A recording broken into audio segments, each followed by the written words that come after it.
آقا کریم علیہ السلام کے پیارے دیوانوں سنیے گا جناب سرکار فاروق اعظم کی زبان سے وہ سرکار فاروق اعظم کس انداز سے جو ہے آل نبی کی قدر کرتے ہیں، وہ جناب سرکار فاروق اعظم کس انداز سے نبی کے گھر والوں کی قدر کرتے ہیں۔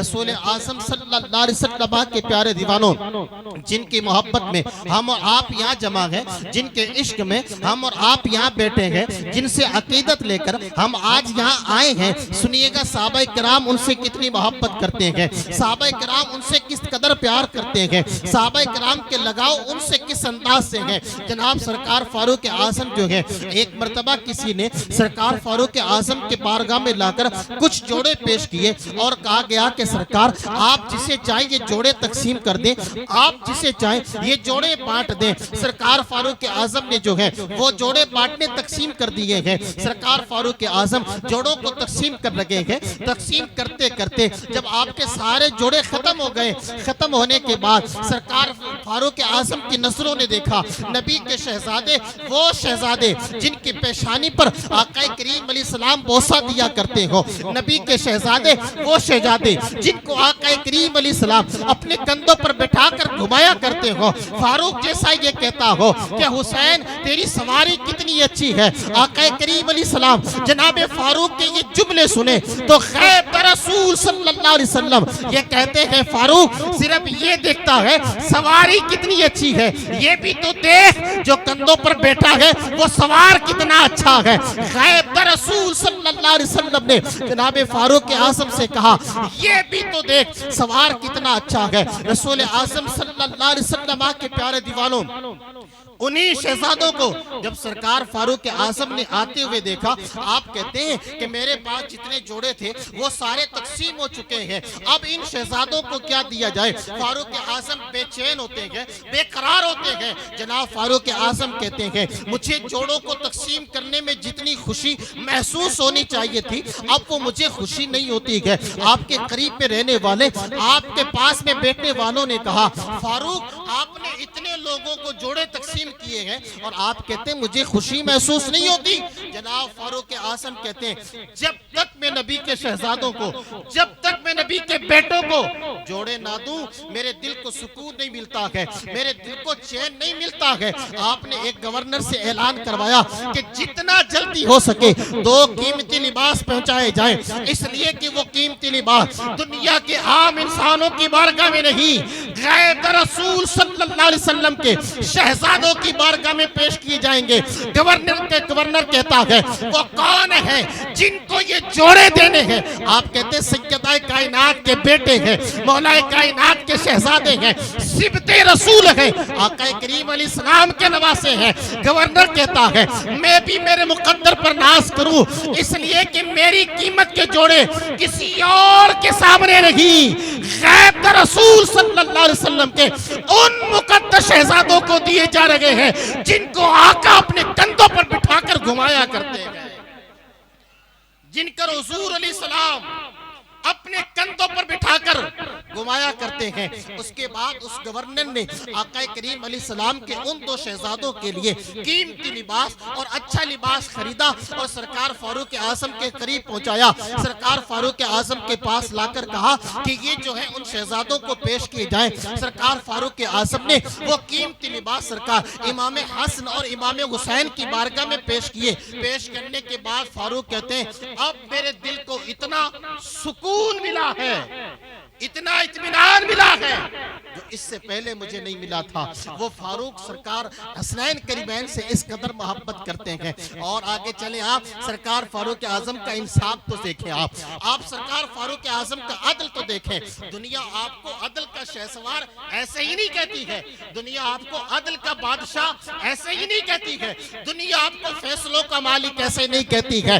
کسی نے تو کچھ دیکھا ہے، اسی لیے تو آپ کو کوئی عدل و انصاف کا پیکر کہتا ہے۔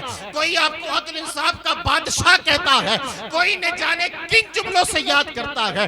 قربان تو جائے فاروق کو یہ ساری چیزیں میسر کیسے آئی؟ عدل کا بادشاہ کیوں کہا جاتا ہے؟ انصاف کا شہسوار کیوں کہا جاتا ہے؟ وہی فاروق اعظم جو ہے، اگر انصاف کی بات آئے تو توجہ سے سنیے گا کہ فاروق انصاف کیسے کرتے ہیں۔ ایک مرتبہ جناب سرکار فاروق اعظم کے شہزادے نے ایک خطا کی، ایک ایسی خطا کی جس کے بعد ایک گناہ کبیرہ ظاہر ہوا۔ گناہ کبیرہ ظاہر ہونے کے بعد ایک خاتون نے آ کر جناب فاروق اعظم سے کہا، یہ تیرے بیٹے نے گناہ کیا ہے اور یہ تیرے بیٹے کی گناہ کا سبب ہے۔ سرکار فاروق اعظم نے اپنے بیٹے کو بلایا اور بلا کر کہا کہ بیٹا، کیا یہ خاتون سچ کہتی ہے؟ اس خاتون کے جو جملے وہ سچ ہیں؟ سرکار فاروق اعظم کے بیٹے کہتے ہیں کہ بازور ہے تو سچ، لیکن میں نے جان بوجھ کے نہیں کیا ہے، یہ خطا مجھ سے نشے کے عالم پہ ہوئی ہے۔ رسول اعظم صلی اللہ علیہ وسلم کے پیارے دیوانوں سنیے، نشے کے عالم میں ایک سرکار فاروق اعظم کے بیٹے سے خطا ہو جائے، باپ اپنے بیٹے کو معاف نہیں کرتا ہے۔ مسلمانوں، ہماری قوم میں نہ جانے کتنے نشے پیدا ہو چکے ہیں اور کسی باپ کو یہ فکر نہیں کہ ہم اپنے بچوں کو نشوں سے آزاد تو کیسے کریں۔ اتنا معاشرے میں نشہ، کل تک تو یہ تھا کہ بیٹا اگر شراب پی کر آئے تو باپ کو پتا چلتا تھا کہ میرا بیٹا شراب پی کر آیا ہے، لیکن آوارگی کی زندگی جینے والا بیٹا نہ جانے ایسے نشوں میں چلا گیا ہے جن کی بدبوئیں بھی نہیں آتی ہیں، کبھی چرس، کبھی گانجا، کبھی ایم ڈی، کبھی کیا کیا، نہ جانے کتنے نشوں میں ہماری قوم کے جوان چلے جا رہے ہیں۔ سرکار فاروق اعظم کا بیٹا نشہ کر کے گناہ کرے، فاروق اعظم عدل کرتے، عدل۔ ہمارا بیٹا رات کی تاریکیوں میں شراب کی بوتلیں بجائے، قوم کے کسی بھی انسان کا ضمیر بیدار نہیں ہوتا۔ عدل اس انداز سے کرتے ہیں، آپ اپنی رعایا میں حکم دیتے، اگر میرے بیٹے نے گناہ کیا نا تو اس کے جسم پر 100 کوڑے لگائے جائیں۔ اگر میرے بیٹے نے کوئی گناہ کیا ہے، اور جب بیٹے نے اپنے گناہ کو قبول کیا نا تو سرکار فاروق اعظم کہتے ہیں اس کے جسم پر 100 کوڑے لگائے جائیں۔ وہ باپ اپنے بیٹے کے ساتھ اس قدر انصاف کرتا ہے۔ ہمارا بیٹا نشے کا عادی ہو تو باپ عزتوں سے اپنے گھر میں چھپا کے رکھتا ہے۔ فاروق کا بیٹا گناہ کرے نشے کی عالم میں 100 کوڑے جسم پر لگائے جاتے ہیں۔ ہمارا بیٹا اسمیک پی کر چوری کرے تو باپ اسے عزت سے چھپاتا ہے۔ ہمارے جوانوں کے ہاتھ وہ چور لگے تو باپ ان جوانوں سے کہتا ہے کہ میرے بیٹے کو کسی طرح آزاد کرنے کی کوشش کیجئے۔ تیرا ضمیر کہاں ہے؟ اسلام تیرے بیٹے کو چوریوں کا پیغام نہیں دیتا ہے، اسلام تیرے بیٹے کو نشے کی اجازت نہیں دیتا ہے، اسلام تو اس بات کی تعلیم دیتا ہے دنیا میں جتنی بھی نشاور چیزیں، آقا کریم علیہ السلام کی حدیث پاک کا مفہوم ہے، غیب در رسول صلی اللہ علیہ وسلم فرماتے ہیں جتنی بھی چیزوں سے نشہ ہوتا ہے اسلام میں وہ ساری چیزیں حرام ہیں۔ اب چاہے دوائی سے نشہ ہو، چاہے اسمیک سے نشہ ہو، چاہے ایم ڈی سے نشہ ہو، چاہے شراب سے نشہ ہو، غیب در رسول فرماتے ہیں ہر نشاور چیز حرام ہے۔ سرکار فاروق اعظم کے بیٹے کو حکم ہوا کہ اس کے جسم پر 100 کوڑے لگائے جائیں۔ رسول اعظم صلی اللہ علیہ وسلم کے پیارے دیوانوں ان کے جسم پر کوڑے لگائے جا رہے ہیں، غالباً 80 کوڑے سرکار فاروق اعظم کے بیٹے کے جسم پر لگے تو اس کے بعد روح اور جسم کا رشتہ ٹوٹ گیا ہے۔ مسلمانوں، جب بات دائرہ اسلام کی ہونا تو پھر محبتیں نہیں دیکھی جاتی ہے، اسلام کے قانون کو دیکھا جاتا ہے۔ جب دائرہ اسلام کی بات ہونا پھر باپ اور بیٹے کی عقیدتیں نہیں ہوتی ہے، اس کے بعد تو یہ پتہ چلتا ہے کہ اسلام کیا کہتا ہے۔ سرکار فاروق اعظم نے اپنے بیٹے کے جسم پر 80 کوڑے لگنے کے بعد روح اور جسم کا رشتہ ٹوٹ جاتا ہے۔ روح اور جسم کا رشتہ ٹوٹنے کے بعد سرکار فاروق اعظم کہتے ہیں کچھ دیر کے لیے اس کے جسم کو چھوڑا جائے، تیزی سے اس کے جسم کے لیے اس کے لیے جو ہے غسل اور کفن کا انتظام کیا جائے۔ ان کے بیٹے کو غسل دیا گیا اور غسل دے کے کفن پہنایا گیا۔ اس کے بعد ایک قبرستان میں جا کر نماز جنازہ کے بعد انہیں قبر میں دفن کیا گیا۔ مٹی دینے کے بعد سرکار فاروق اعظم کہتے ہیں کتنے کوڑے پہلے لگے؟ لوگوں نے کہا کہ 80. باقی کتنے رہتے ہیں؟ کہا کہ 20. سرکار فاروق اعظم کہتے ہیں وہ 20 کوڑے اس کی قبر پر لگائے جائیں. مسلمانوں عدل کی بات دیکھنی ہو تو فاروق اعظم سے دیکھیں، انصاف سیکھنا ہو تو سرکار فاروق اعظم سے سیکھیں، اگر فیصلے کرنا جاننا ہو سرکار فاروق اعظم کی تاریخ کو پڑھیں.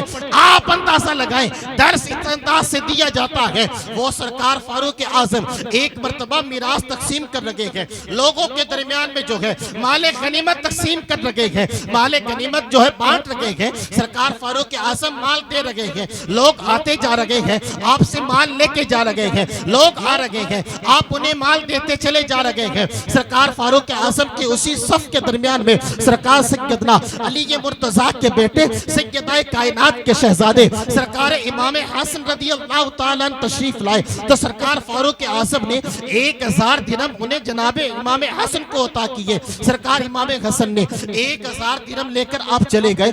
آپ کے بعد سرکار امام حسین تشریف لائے، جناب فاروق اعظم نے 1000 درہم سرکار فاروق اعظم نے امام حسن کو دیے. امام حسن نے بھی 1000 درہم لینے کے بعد چلے جائے. میراث تقسیم ہو رہا ہے، مال غنیمت بانٹا جا رہا ہے. تھوڑی دیر کے بعد اسی فاروق اعظم کا بیٹا جس کے جسم پر 80 کوڑوں کا ہو، جس کے جسم پر 100 کوڑوں کا اسلام حکم دیتا ہے، وہی بیٹا عبداللہ ابن عمر تشریف لاتے ہیں. عبداللہ ابن عمر نے کہا ابا میں بھی جنگ میں شامل تھا نا، مجھے بھی تو مال دیا جائے. سرکار فاروق اعظم نے اپنے بیٹے کو 500 درہم دیے. 500 درہم دینے کے بعد کہا بیٹا یہ تیرے لیے اتنا ہی ہے. سرکار فاروق اعظم کا بیٹا کہتا ہے ابا جان 2 شہزادے چھوٹے شہزادے آئے ہیں، آپ نے انہیں 1000 درہم دیے ہیں، لیکن ابا جان وہ تو جنگ میں شامل بھی نہ تھے نا، وہ تو بہت چھوٹے بھی ہیں نا، میں تو ان سے بڑا بھی ہوں اور جنگ میں گیا بھی ہوں، میں نے تو جنگ بھی کی ہے، اسلام کی بقا کی خاطر لوگوں کے درمیان میں اترا بھی ہوں، اسلام کی حفاظت کے خاطر میں میدان میں آیا بھی تو تھا. لیکن ابا جان انہیں 1000 درہم دیے گئے اور مجھے 500 دیے گئے. یہ کون سی انصاف کی بات ہے؟ آپ کو تو عدل کا بادشاہ کہا جاتا ہے، آپ کو تو انصاف کا شہسوار کہا جاتا ہے. وہ فاروق اعظم کا بیٹا اپنے باپ کو یہ چیزیں سکھاتا ہے. سرکار فاروق اعظم نے کہا بیٹا تو بھی چاہتا ہے تجھے 1000 درہم دیے جائیں؟ بیٹا کہتا ہے کہ ان سے زیادہ مجھے دیے جائیں، اس لیے کہ وہ جنگ میں شامل نہ تھے. میں تو جنگ میں بھی گیا ہوں، اسلام کی بقا کی خاطر میدان میں رکا بھی ہوں.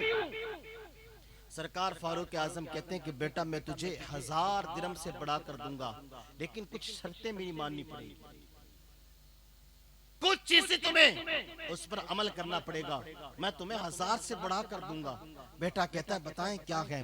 سرکار فاروق اعظم نے کہا اگر تم میری شرطوں پر اترتے ہو تو میں تمہیں 1000 سے بڑھا کر دوں گا. مسلمانوں سنیے گا، اہل بیت اطہار کی محبت میں آنے والوں توجہ سے سنیے گا. حضور کے خاندان سے محبت کیوں کرتے ہیں؟ اس لیے کہ وہ اعلیٰ خاندان والے ہیں، اس لیے ان کے سلسلے سے محبت کی جاتی ہے. سرکار فاروق اعظم کہتے ہیں بیٹا تجھے چاہیے نا 1000 درہم سے بڑھ کر؟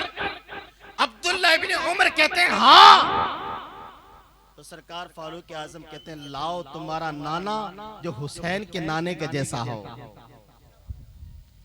آپ فرماتے تیرا نانا پیش کر جو نبیوں کا سردار ہو، تیرا نانا پیش کر جسے اللہ نے دونوں جہاں کی نعمتیں عطا فرمائی ہو.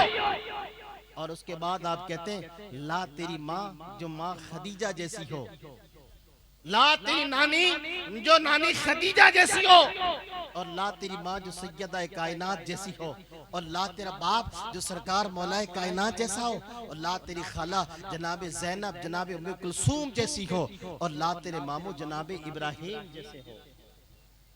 ایسا خاندان پیش کرو. سرکار فاروق اعظم نے اپنے بیٹے سے کہا ایسے خاندان تمہارے پاس ہے؟ تو ان کا بیٹا کہتا ہے ابا حضور نبی کا جیسا حسین کا نانا نہیں لا سکتا، ماں خدیجہ جیسی میں نانی پیش نہیں کر سکتا، جناب ابراہیم جیسے میں ماموں کو پیش نہیں کر سکتا، زینب ام کلثوم جیسی میں خالہ پیش نہیں کر سکتا. جب انہوں نے کہا کہ میں ایسا خاندان پیش نہیں کر سکتا تو فاروق اعظم نے کہا بیٹا جو درہم حسن اور حسین کو دیے ہیں ان کے مقابلے میں تم بھی نہیں پہنچ سکتے. جب ایسا خاندان نہیں ہے تو اتنے درہم بھی تمہارے لیے نہیں ہے. سبحان اللہ. نعرہ تکبیر، نعرہ رسالت، محبت اہل بیت. سبحان اللہ، سبحان اللہ. ایسا خاندان نہیں ہے نا تو اتنے درہم بھی تمہارے لیے نہیں ہے. رسول اعظم صلی اللہ علیہ وسلم کے پیارے دیوانوں، ان کی محبت میں ہم آ کر بیٹھے ہیں. اب سنیے، میں آپ کو اس طرف لے کر جاؤں جب سرکار امام حسین نے مدینے سے مکہ اور مکہ سے کربلا کی طرف آنے کا ارادہ کیا ہو. اس لیے مجھے اپنی گفتگو بہت مختصر وقت میں سمیٹنا ہے. اس کے بعد ہمیں ایک بہت ہی بہترین خطاب ہمارے شہر کے عبد العزیز خطیب سے بھی سننا ہے. تو اس لیے چند باتیں میں آپ لوگوں کے سامنے پیش کر اختتام کی طرف اپنی بات کو لے کر جاؤں. سرکار امام حسین نے جب مدینے سے مکہ اور مکہ سے کربلا کے سفر کا ارادہ کیا، آپ جانتے ہیں جب مکہ سے کربلا کے لیے نکلے ہیں، آپ گھوڑے پر سفر کر رہے ہیں.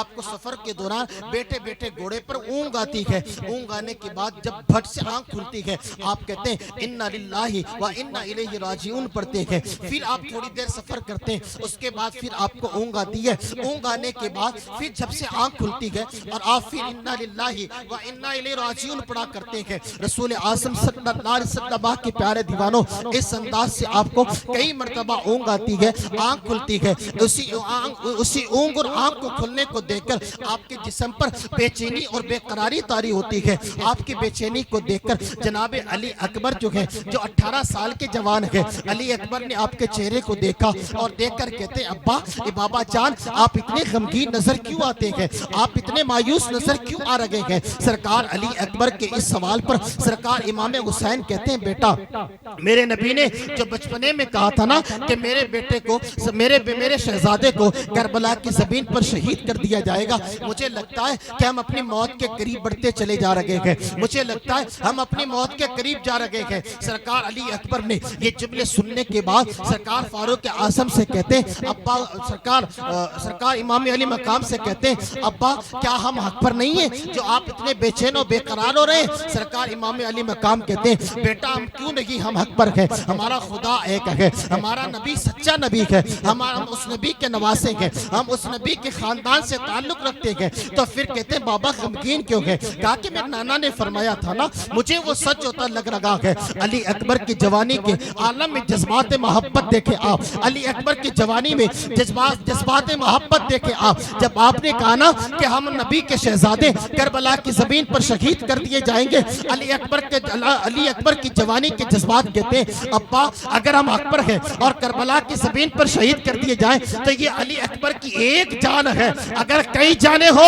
تو علی اکبر اپنی جان کو راہ خدا میں قربان کرنے کے لیے تیار ہے. اگر ہماری کئی جانیں ہو تو ہم کئی جانوں کو اللہ کی راہ میں قربان کرنے کے لیے تیار ہے. رسول اعظم صلی اللہ علیہ وسلم کے پیارے دیوانوں، جناب علی اکبر نے اپنے باپ سے یہ کہا ایک جانے نہیں، علی اکبر کی کئی جانیں قربان ہونے کے لیے تیار ہے.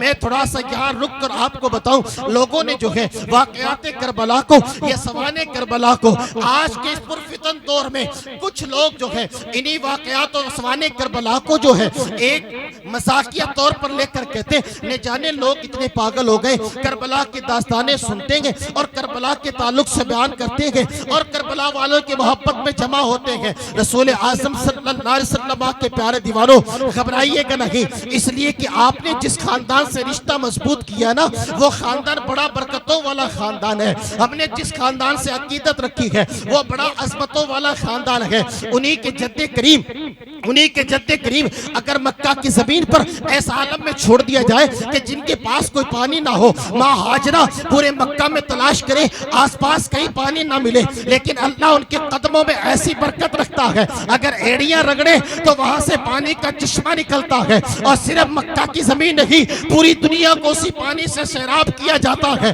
اور جو ایک مرتبہ پی لے وہ کہتا ہے خدا کی قسم آب زمزم تو ایسا ہے اگر زندگی میں بار بار ملتا جائے تو میں پیتا چلا جاؤں. رسول اعظم صلی اللہ علیہ وسلم کے پیارے دیوانوں، انہی کے بیٹے جب کربلا کی زمین پر آئے تو لوگ کہتے ہیں اگر یہ حق اور سچائی کے ساتھ ہوتے تو دریائے فرات کے بہتے بہتے پانی کو اپنے پاس بلا کر اتنی شدت کی پیاس میں تڑپن نہ کرتے، لیکن کربلا والوں نے پانی کو دیکھ کر یہ بتا دیا ہم نے پانی کو نہ مانگا تو یہ مت سمجھیے گا، اس لیے کہ صبر کی تعلیم ہمیں مکہ کی زمین سے ملی ہے، صبر کی تعلیم ہمیں سرکار جناب اسماعیل کی سیاہ سے ملی ہے۔ وہ کیا تھا؟ جناب اسماعیل نے کہا نا کہ بیٹا میں خواب دیکھتا ہوں، میں تجھے اللہ کی راہ میں قربان کرنا چاہتا ہوں۔ بیٹے اسماعیل نے کہا ابا اگر میرے خدا کا حکم ہے تو آپ کر گزریے، اس لیے کہ آپ مجھے صبر کرنے والا پائیں گے، امام آپ مجھے صبر کرنے والا پائیں گے۔ مکہ کی زمین سے جناب اسماعیل کہتے آپ مجھے صبر کرنے والا پائیں گے۔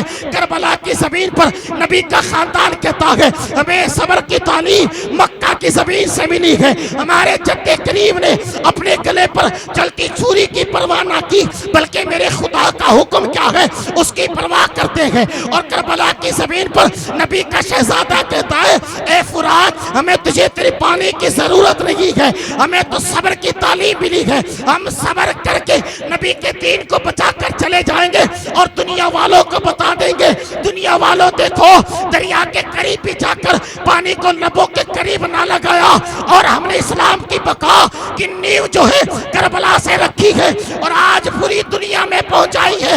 ہندوستان کی زمین پر جب اسی کا بیٹا تشریف لاتا ہے، ہند کے لوگوں نے دریائے ہند کے لوگوں نے آنا ساگر پر پہرا لگا کر سوچا کہ پانی نہ دیا جائے اسلام کو روکا جا سکتا ہے، پانی نہ دیا جائے اسلام کو بند کیا جا سکتا ہے، پانی بند کرنا اسلام کو بند کرنا ہے۔ یہی تو یزیدی فوج کی سوچ تھی، دریائے فرات میں پہرا لگانا اسلام کو روکنا ہے، لیکن کربلا والوں نے دریا کو ٹھکرا کر اسلام کو باقی رکھا ہے۔ ہند کی زمین پر معین نے آنا ساگر کو بلا کر بتا دیا وہاں پانی کو روک کر اسلام بچایا جاتا ہے یا پانی منگوا کر اسلام بچایا جاتا ہے۔ مکہ کی زمین پر ایڑیوں سے جو پانی نکالے اسے اسماعیل کہتے ہیں، اور کربلا کی زمین پر پانی نہ منگا کر جو اسلام بچائے اسے حسین کہتے ہیں، اور ہندوستان کی زمین پر پانی کو منگا کر جو اسلام بچائے اسے معین الدین اجمیری کہتے ہیں۔ سبحان اللہ، نعرہ تکبیر، نعرہ رسالت، نعرہ رسالت، ذکر شہدائے کربلا، خواجہ کا ہندوستان، نعرہ تکبیر، نعرہ رسالت۔ پانی کو منگا کر جو اسلام بچائے اسے معین الدین کہتے ہیں۔ کہاں کہاں تم اسلام کی طرف دوڑو گے؟ اسلام کے شہدائی اپنی جان تو قربان کر سکتے ہیں لیکن اسلام کو مٹنے نہیں دیتے ہیں۔ مسلمانوں معین الدین سے بڑی محبت کرتے نا، ہر چھٹی جانے کی عشق رکھتے نا۔ رسول اعظم صلی اللہ علیہ وسلم کے پیارے دیوانوں، عشق رکھنا ہے اولیاء کرام سے تو عشق شرابوں سے نہیں، نشوں سے نہیں، دنیا کی خرافاتوں سے نہیں، عیاشیوں سے نہیں، عیش آرام سے نہیں۔ اسلام ان چیزوں سے تمہیں منع کرتا ہے۔ معین سے عشق کرنا ہے تو سچا کریں۔ رسول اعظم صلی اللہ علیہ وسلم کے پیارے دیوانوں، جناب علی اکبر کہتے ہیں یہ تو ایک جان ہے، اگر علی اکبر کی ہزاروں جانیں ہونا تو میں رائے خدا میں قربان کرنے کے لیے تیار ہوں۔ اور رسول اعظم صلی اللہ علیہ وسلم کے پیارے دیوانوں، جس خاندان کا بیٹا یہ کہتا ہوں میں اپنی ہزاروں جانیں قربان کرنے کے لیے تیار ہوں۔ اب آپ سنیے گا، سرکار امام علی مقام امام حسین کربلا کی زمین پر ہیں، اور اسی کے بیچ ایک چیز میں آپ کو بتا دوں کہ سرکار امام حسین کا مختصر تعارف کیا ہے، آپ کی پیدائش کب ہے اور آپ کس ہجری میں، آپ کو سب کو پتا نا کہ 10 تاریخ کو سرکار امام حسین کیا ہوئے، شہید ہوئے ہے نا، لیکن سن ہجری ان کا کیا ہے یہ بھی ہمیں یاد ہونا چاہیے۔ صرف 10 تاریخ ہمیں یاد نہ ہو، آپ 5 شوال سن 4 ہجری میں آپ مدینہ شریف کی زمین پر پیدا ہوتے ہیں، 5 شعبان 4 ہجری میں آپ مدینہ کی زمین پر پیدا ہوتے ہیں، اور 10 محرم 61 ہجری میں کربلا کی زمین پر آپ جام شہادت نوش فرماتے ہیں۔ 61 ہجری کے اندر آپ جام شہادت نوش فرماتے ہیں، اور اسی 61 ہجری کی بات ہے 22,000 کے لشکروں میں بھی ایک حسینی نکل سکتا ہے۔ یزیدیوں کے فوج سے بھی اہل بیت کی محبت تڑپ جایا کرتی ہے۔ دل بتاتا ہے، دل سامنے جو کھڑا نا وہ نبی کا نواسا ہے۔ دل یہ کہتا ہے سامنے جو ہے نا وہ حسین ہے، وہ چہرہ ہے جس کو آقا کریم علیہ السلام ان کی پیشانی پر بوسہ دیا کرتے ہیں۔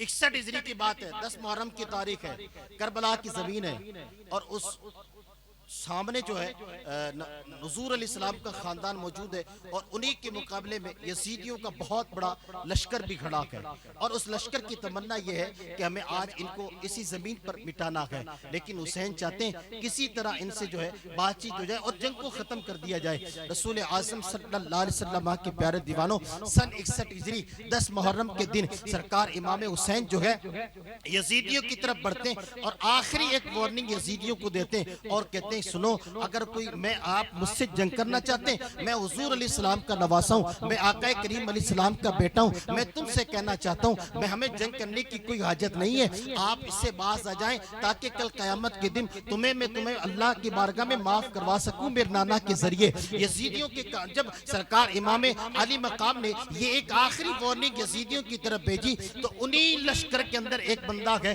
جس کا نام حر بن یزید ہے، اس نے سرکار امام علی مقام کے یہ جملے سنے۔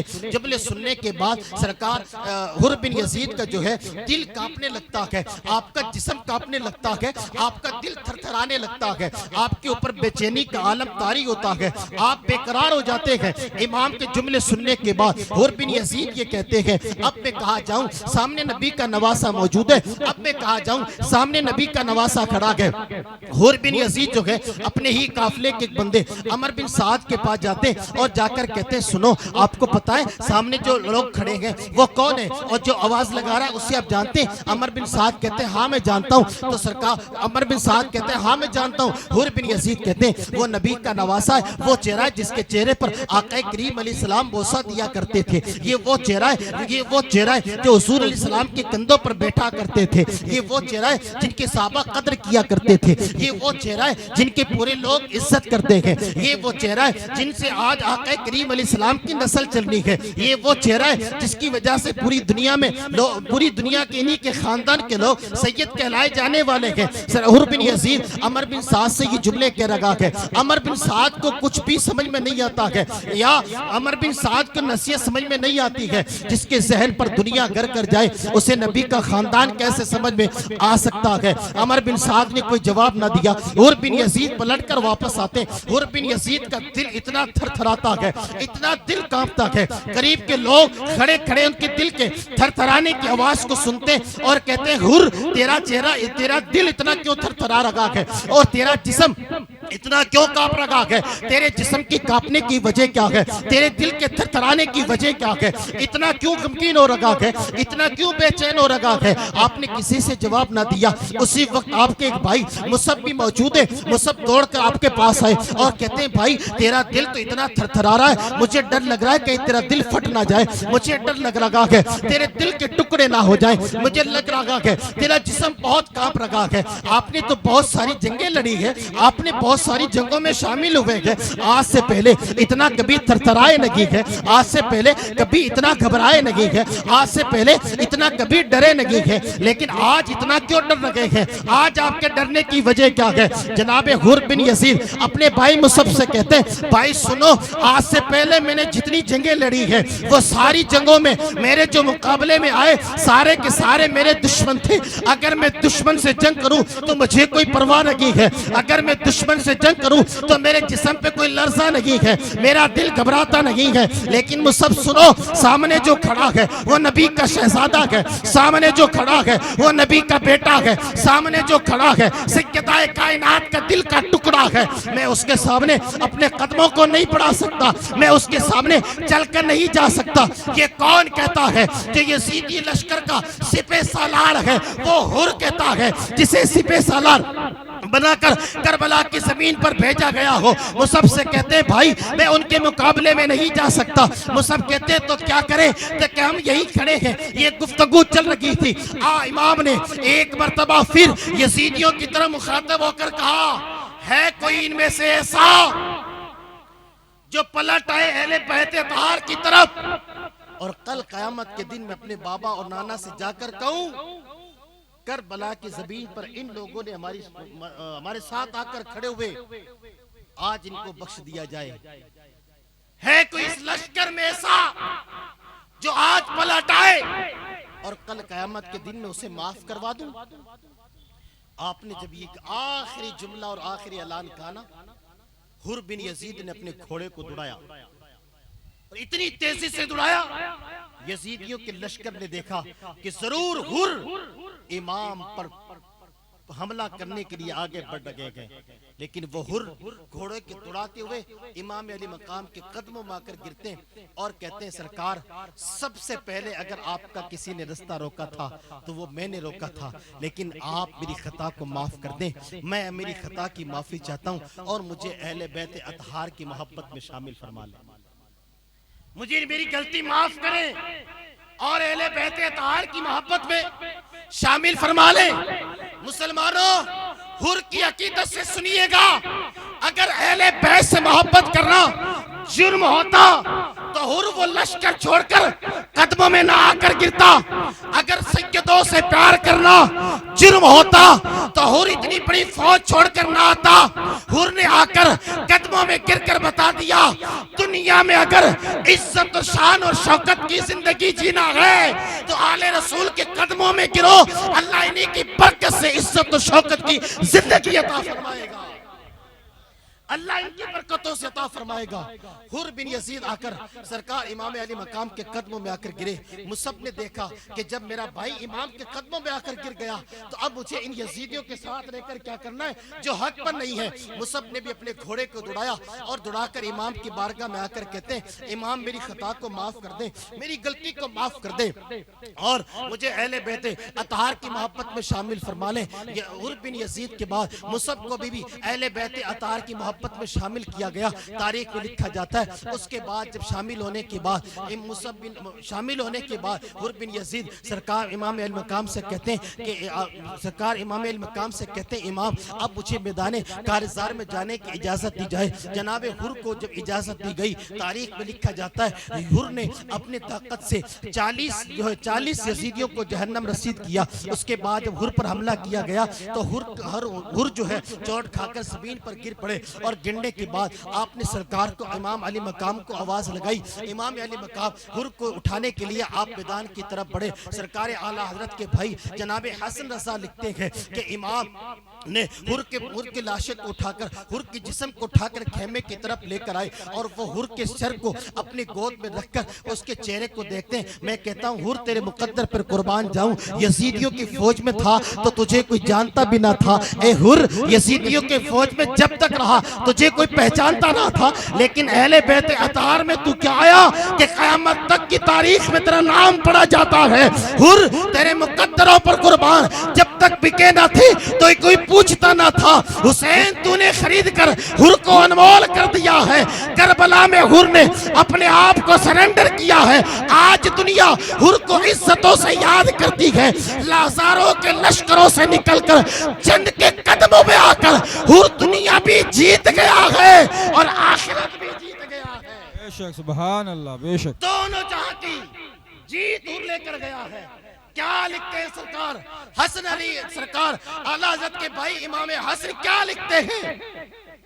آپ لکھتے ہیں کہ جب امام نے حر کو اپنے خیمے میں لا کر اپنے سر کو گود میں رکھ کر حر کو لٹایا، آپ اپنے نازک ہاتھوں سے حر کے چہرے پر خون کے جو چھینٹے لگے ہوئے ہیں آپ انہیں صاف کرتے ہیں۔ صاف کرتے کرتے حر نے اپنی آنکھوں کو کھولا اور کھول کر حر سرکار امام حسین سے کہتے ہیں آقا اب اپنے غلام حر سے اب تو راضی ہے نا؟ میں نے آپ کا راستہ روکا تھا لیکن اب تو آپ مجھ سے راضی ہے نا؟ اب سنیے گا کہ امام کے گود میں رہ کر حر آخرت کیسے جیتا ہے۔ سرکار امام علی مقام نے مسکرا کر کہا حر تجھ سے میں بھی راضی ہوں اور دعا کرتا ہوں میرا خدا بھی تجھ سے راضی ہو جائے۔ میں دعا کرتا ہوں میرا خدا بھی تجھ سے راضی ہو جائے۔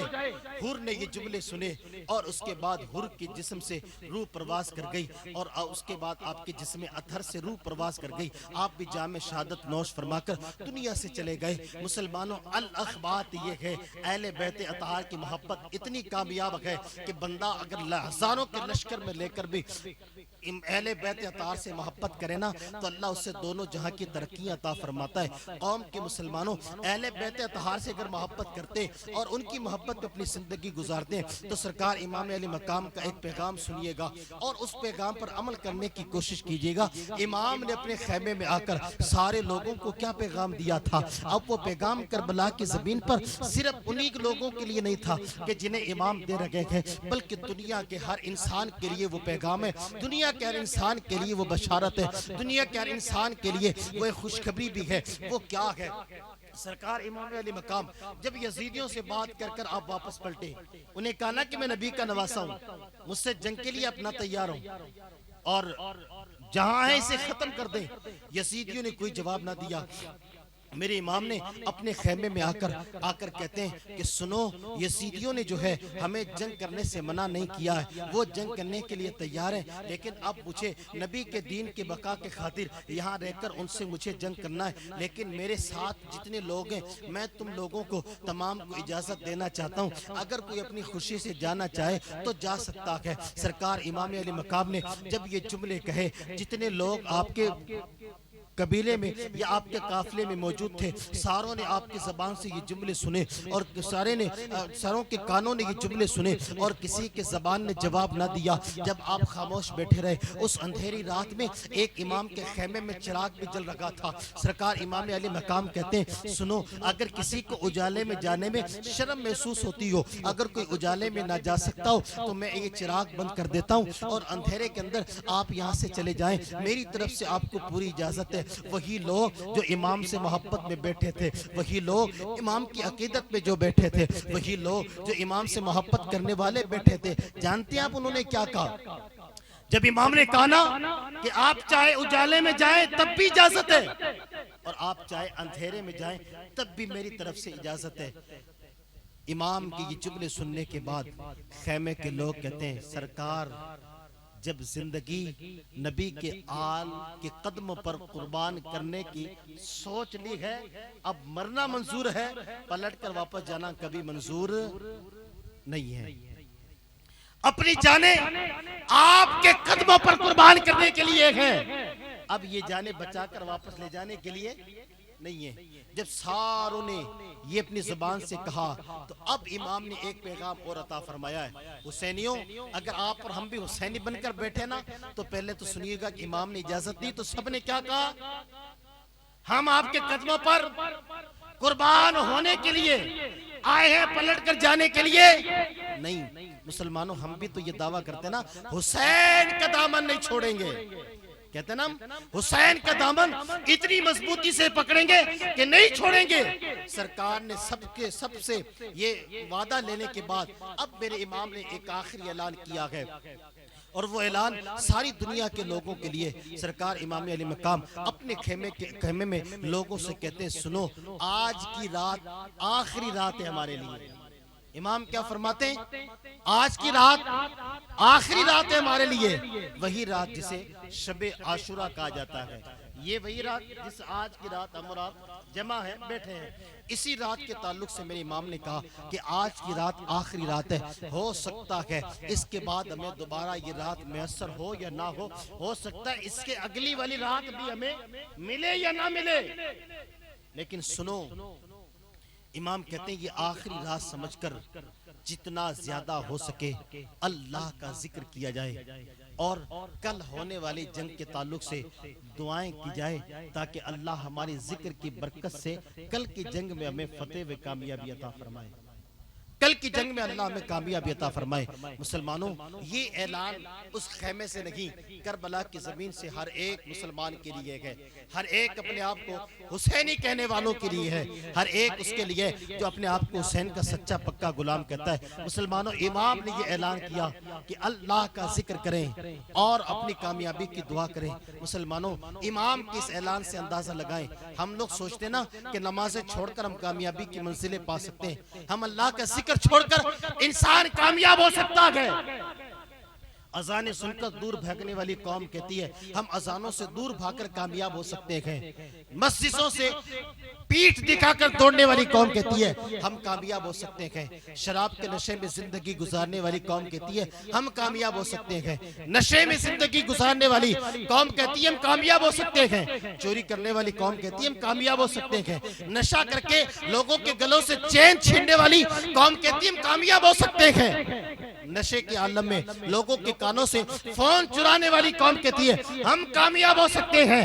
اگر تم یہ کام کر کر یہ کہتے ہو ہم حسین کا دامن نہیں چھوڑیں گے تو سن لیجئے گا، کامیابی کبھی تمہارے قدموں کے قریب نہیں آ سکتی ہے، تم کامیابی کے قریب نہیں جا سکتے۔ اگر آپ چاہتے ہیں اللہ تمہیں دنیا میں بھی کامیابی عطا فرمائے اور اللہ کامیابی آخرت میں بھی عطا فرمائے تو امام کا پیغام سنیے۔ امام کہتے ہیں اللہ کا ذکر کرے اور اس کے بعد دعا کرے۔ امام کہتا ہے اللہ کی عبادت کرے اور اس کے بعد دعا کرے۔ مسلمانوں، یہ سارے خرافاتوں کو چھوڑ کر اللہ کا ذکر کرو اور اس کے بعد دعا کرو۔ اللہ کے ذکر سے اللہ دنیا میں بھی کامیابی عطا فرمائے گا اور اللہ آخرت میں بھی کامیابی عطا فرمائے گا۔ کامیابی تمہارا مقدر تب چومے گی جب یہ قوم اللہ کے ذکر میں مشغول ہو جائے گی۔ رسول اعظم صلی اللہ علیہ وسلم کے پیارے دیوانوں، دنیا کی دروں کی ٹھوکریں کھانے سے بہتر ہے اللہ کے گھر کی ٹھوکریں کھائیں، وہاں سے اللہ اتنا عطا فرمائے گا کہ آپ سمجھ بھی نہیں سکتے کہ یہ کہاں سے آ رہا ہے۔ دنیا والے اگر 100 روپے بھی دیتے نا تو اس کو کئی مرتبہ گنوا دیا کرتے ہیں، لیکن اللہ کی ذات اتنا دیتی ہے کبھی گنواتی بھی نہیں ہے۔ اللہ کی ذات اتنا دیتی ہے اور دوسروں کو بتاتی بھی نہیں ہے، لوگ سمجھ بھی نہیں پاتے ہیں کہ یہ کہاں سے آ رہا ہے، لوگ جان بھی نہیں پاتے کہ یہ کہاں سے آ رہا ہے۔ دنیا میں سب سے بڑی طاقتور کوئی ہے تو وہ اللہ کی ذات ہے، اور دنیا میں سب سے زیادہ نوازنے والا کوئی ہے تو وہ اللہ کی ذات ہے، اور دنیا میں سب سے زیادہ دینے والا کوئی ہے تو وہ خدا کی ذات ہے۔ تو رسول اعظم صلی اللہ علیہ وسلم کے پیارے دیوانوں، اپنے دلوں کے اندر جذبہ حسینی پیدا کریں، اپنے دلوں کے اندر محبت حسین پیدا کریں اور اپنے دلوں کے اندر اہل بیت اطہار کی محبت کو پیدا کر کے زندگی گزاریں تاکہ اللہ دونوں جہاں کی کامیابی عطا فرمائے۔ خرافات سے دور ہٹ جائیں، محبتوں میں زندگی گزاریں۔ اللہ پاک دوران گفتگو کوئی خطا یا غلطی ہوئی ہو اپنی رحیمی اور کریمی کے صدقے سے معاف فرمائے۔ استغفر اللہ ربی من کل ذنب واتوب الیہ وما علینا الا البلاغ المبین۔ السلام علیکم۔